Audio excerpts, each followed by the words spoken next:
The house at the end of Wren Street was supposed to be abandoned. Its windows were boarded, roof sagging, the front steps broken in the middle like missing teeth.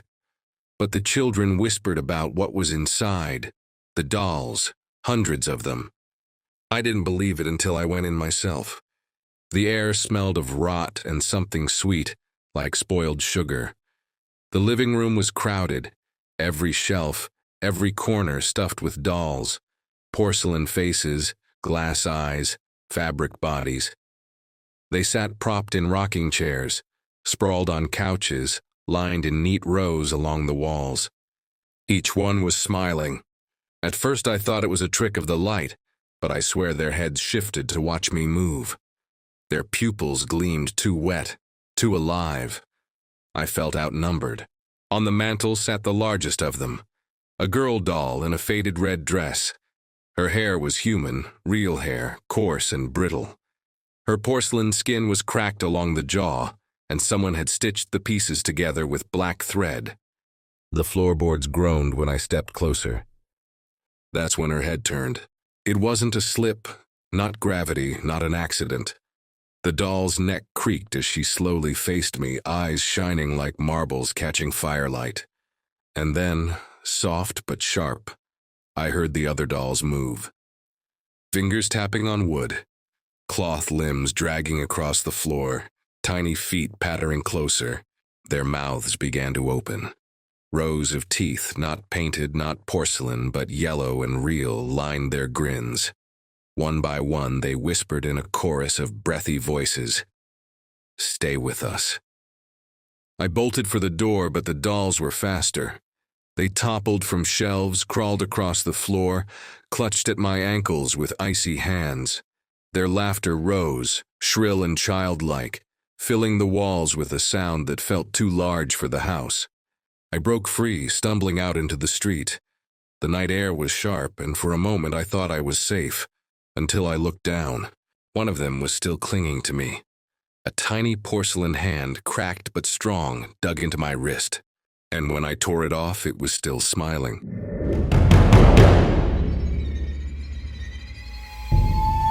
At the edge of town, where the trees pressed in close and the street lamps gave up their light, stood a house everyone avoided. It had once belonged to a doll maker, a strange and solitary man whose workshop never seemed to sleep. Even in the small hours of the night, the faint click of scissors and the scrape of carving tools could be heard through the walls. When he died, no one claimed his things. The house sat locked, but the shelves inside were still full. His dolls waited in silence, their painted mouths fixed in expressions that never faded. Years passed, and children dared each other to run up to the porch, touch the door, and flee. Some swore they heard faint footsteps behind them when they did. Others claimed they saw tiny white hands tapping at the windows as if the dolls wanted to come out. One October evening, Mara, curious, stubborn, and a little reckless, slipped inside. The door sagged open with a groan, as though it had been waiting for her. The air inside was heavy, damp with the smell of old wood and varnish. Dust swirled in beams of moonlight cutting through the cracked shutters. The living room was crowded with them, dolls lined on shelves, sprawled across couches, perched on rocking chairs. Their glass eyes gleamed. Some were cloudy with age, others so sharp and wet they seemed alive. Mara felt their stares pin her as she moved deeper inside. She noticed details she didn't want to notice. The hair on the dolls wasn't the shiny synthetic kind she'd seen in toy stores. It was coarse, real, different shades, different lengths. And their eyes, green, brown, hazel, even blue, were not painted. They were glass, but behind the sheen something softer seemed to glisten. Something too human. The rocking chair in the corner began to move.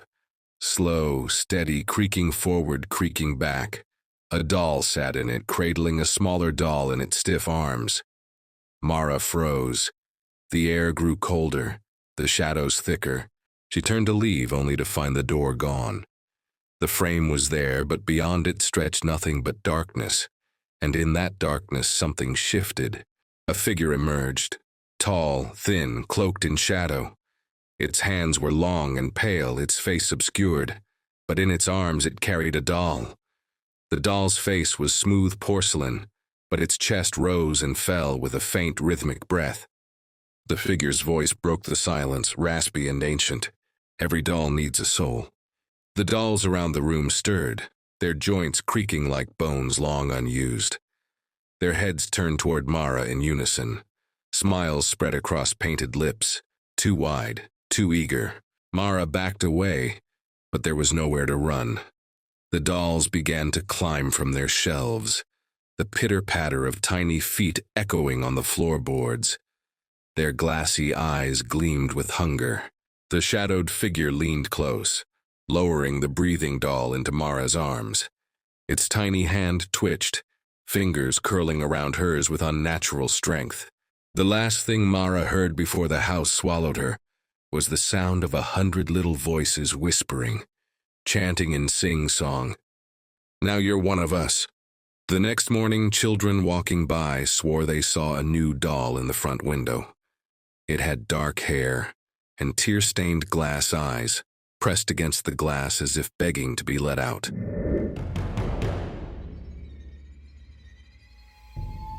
Ellie had always loved antiques. When she moved into her grandmother's old house, she decided to keep the attic untouched, hoping to preserve the family history stored there. One rainy afternoon, she climbed the ladder to explore. Dust coated everything, but in the farthest corner, hidden beneath a moth-eaten quilt, she found them, 3 dolls. They were unlike any she had ever seen. Their porcelain faces were pale, their painted lips too thin, their glass eyes staring as if they knew her.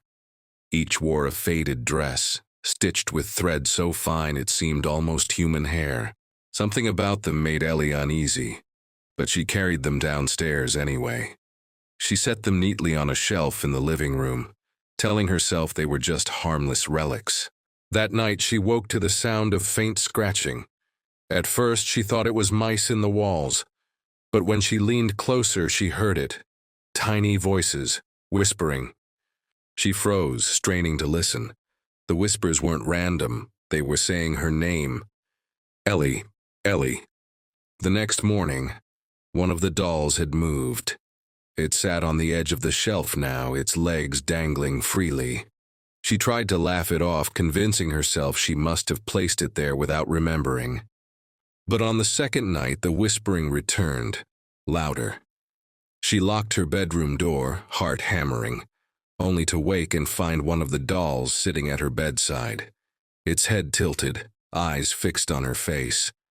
Terrified, Ellie shoved the dolls into a box and carried them back up to the attic. She threw the quilt over them, locked the door, and tried to forget. But the scratching never stopped. Every night it came. Closer, sharper, more insistent. The whispers slipped through the walls, chanting, giggling, always calling her name. On the 4th night, the house fell silent. Too silent. Ellie crept out of bed, the stillness pressing against her ears. She opened her bedroom door. The dolls were waiting in the hallway. All 3 standing upright, their painted mouths stretched wide in smiles that hadn't been there before. One held a needle threaded with hair. Another clutched a shard of porcelain, jagged and sharp. The 3rd doll's dress shifted slightly, as though something underneath it moved, breathing.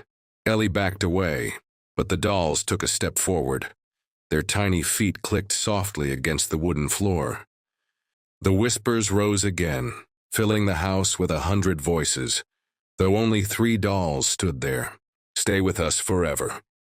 The next morning, the attic was empty. The house stood silent. But in the window, if you looked closely, 3 dolls watched the street below, joined now by a 4th. Her glass eyes were the exact shade of Ellie's. Don't forget to like, subscribe, and ring the bell if you would enjoy hearing more spine-chilling stories. A new one will be released every Saturday. If you would like me to read one of yours, you can send it to me, bitefear@gmail.com.